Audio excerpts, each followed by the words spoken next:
Bonjour, Alexis Boniface du groupe national de surveillance des arbres. Nous sommes le 10 février 2022 à La Haye-les-Roses dans le Val-de-Marne.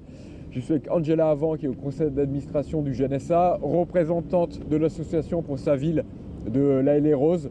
Elle va nous dire pour quelles raisons nous sommes ici aujourd'hui. Alors dans la nuit de dimanche à lundi, donc 6 et 7 février, vraiment dans la nuit à 5 h du matin, a eu lieu l'abattage de cet être pleureur qui a 51 ans, on vient de compter les stries. Il a été abattu en pleine nuit, aucun affichage préalable, aucune information préalable auprès des habitants, des riverains. Encore une fois, un arbre est abattu à l'Haye-les-Roses. Il a été abattu pour quelles raisons Alors il a été abattu puisque dans le cadre du projet Cœur de Ville, il y a la voie, la rue Vatel qui est juste là derrière nous, du moins devant nous, va être décalée et va passer à ras de l'entrée de la roseraie. Sauf que ces travaux de voirie les travaux du projet Cœur de Ville ne démarrent pas avant l'automne 2022. Et les projets de voirie, apparemment, ne devraient pas avoir lieu au démarrage de ces travaux. Donc on se pose la question de l'urgence de cet abattage. C'est la question qu'on pose à la mairie. Quelle a été l'urgence d'abattre cet arbre ? Oui.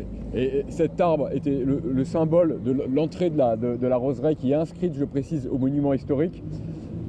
Juste à notre droite, il y avait un square, il y a encore un peu plus d'un an, le square Allende, avec une petite quarantaine d'arbres, dont certains remarquables, deux marronniers, dont un de 140 ans, des arbres d'essence très diverses. La mairie de La Haye-les-Roses a procédé de la même manière, à savoir la destruction du square sans autorisation, en pleine nuit, en bloquant l'accès au site.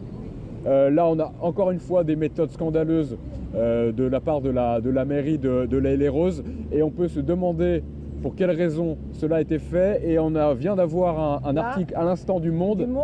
Et l'article du Monde de ce jour, une enquête qui Antécor qui avait déposé une plainte en avril 2021, donc une enquête préliminaire pour favoritisme a été ouverte en septembre 2021 par le parquet national financier à la suite de cette plainte qui dénonce en fait des montages financiers liés à 2 opérations immobilières dont ce projet Cœur de Ville. Ouais. Voilà.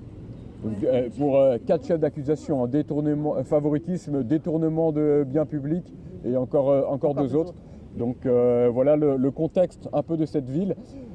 Un arbre abattu, une petite quarantaine au square Allende. Là, on a devant nous des marronniers, des platanes, une aubépine de 150 ans qui doivent également passer à la trappe. Tout ça pour ce projet Cœur de Ville qui est davantage un projet de bétonnage de ce centre-ville. Voilà ce qu'on pouvait dire.